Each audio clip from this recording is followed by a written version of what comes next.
Благодарам, господин Джафери. Штивани пратеници, господине министр Димитров, денес имаме интерпелација за вашата работа и сметам дека треба да се држиме за темата. Че ние со нашиот предлог објаснавме зошто сметаме дека нема потреба, тоест дека не треба повеќе да извршуваат ова функција. Јас само ќе спомнам некои поенти од нашиот предлог. Прво, креатор сте или потписник сте на договорот со Бугарија. Договор кој што од една страна е асиметричен за Република Македонија. Од втора страна, со тој договор сте согласивте, подпишавте, дека сме спремни да ја промениме историјата на нашиот македонски народ. Значи, вие како министер за надворешни работи. А дадовте заклетва во собранието дека ќе ги браните интересите на Република Македонија. Втора работа, договорот од Преспа.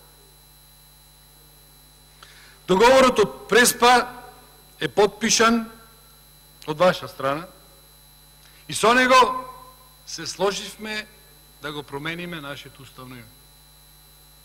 Да мислете, уставното име на нашата држава.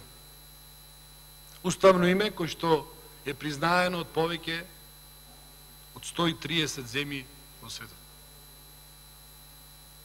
Со овој договор, исто така, одевте спротивно на македонските национални интереси. И како министер, ај тоа што го направивте, меѓутоа ваша должност беше, после подпишувањето на овие договори, кога од другата страна, и од страна на Бугарија, и од страна на Грција, има изјави кои што одат спротивно на нашите национални интереси, да реагираат. На изјавите на министерката за надворешни работи на Бугарија, дека македонската нација е плод на Коминтерната, од ваша страна молка. На изјавите на, исто така, на официјални личности на Грција, дека македонската нација не постои, исто така молка. Ваша должност е да реагирате на такви работи. Затоа сте министер за надворешни работи. Трета работа која што исто така ви ја земаме за зло, да речам, е тоа што вашите ставови се менуваат во зависност од времето, тоест вашите ставови воопшто не се конзистентни. Да не одиме многу уназад, каде што како преговарач или како лице кој што имате некоја функција, цврсто стоевте дека нема да се менува уставот.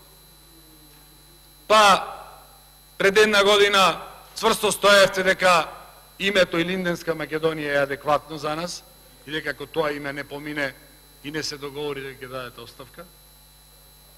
Па на крајот на краиштата, до последно, да сето тоа се заборави и прифатите со подпис да се промени и уставот на Република Македонија. И на крајот, како четврта работа, кој што сметам дека ако овие работи досега беа спротивни на интересите на Република Македонија, четвртата работа е од чисто морално и етички природа. Од оваа говорница, македонскиот народ го нарековте искомплексирана нација. Вие можете да мавкате кој што сакате со реката, меѓутоа стенограми постојат. Луѓето слушнаа што изјавивте. И чисто од морален и од морално-етичко стојалиште требаше да си поднесете оставка. А не да чекате опозиција да ви поднеси интерпелација. Сега, на нашите аргументи излеговте со одговор.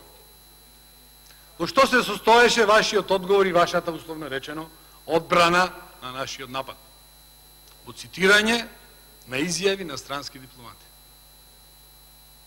Ја слушав вашата одбрана и се чувствував како да се наоѓам во парламентот на Грција. Како да сте министер за надворешни работи на Грција, а не како да сте министер на македонскиот народ. Како да сте министер и функционер на Европската Унија, а не како функционер на македонскиот народ. Господине Димитров, вие треба да ги браните интересите на македонскиот народ, а не да ги браните интересите на други функционери надвор од Македонија. Како пример ќе го дам. Зошто ова го мислам? Ево, колеги пратеници, замислете, утре влегаме во Европска Унија и некој од нас станува европски дипломат и утре други ден Северна Кореја и Јужна Кореја склучуваат договор. Каков е договорот? Вие, како представник на Европската Унија, ве испраќаат таму да им честитате. И одите во Северна Кореја, нормално, им честитате. Браво, луѓе, години се боревте, се каравте, успеавте да постигнете договор. Одите во Јужна Кореја, истото да го правите. Браво, луѓе, лав нега вие. Конечно, имавте храброст, постигнавте договор. Да ве прашам нешто искрено. Вас лично, дали ви е гајле, каков е договорот меѓу Северна и Јужна Кореја? Дали вас ви интересира, дали некој попуштил повеќе или попуштил помалку? Дали некој се сложил од Јужна или од Северна Кореја да си го мени сопствениот устав? Не. Вас како дипломат дојден од страна, единствено ви е важно, што е нормално, дека тие постигнале договор. И дека за вас, како дипломат од страна, треба и нормално да ги пофалите двете страни. Па затоа, господине Димитров, прекинете да ни читате кој колку не пофалил. Осврнете се малку и видите што македонскиот народ мисли за вашето работење. Со референдумот јасно и гласно македонскиот народ си окажа своето мислење. Дека цената што треба да се плати е превисока. Дека промената на уставот е превисок залак и преголем залак за македонскиот народ. Меѓутоа не. Вие се храбрите и се браните на интерпелацијата со изјавите и цитатите на странските функционери. И го кажав примерот. Дали некој од тука, ставете за ситуација, да дојде такво нешто и да утре други не бидете опозиција, да и пофалите тие две земји, дека конечно се договориле, ќе навлеквате во тоа дали некој попуштил повеќе или помалку. Се договориле.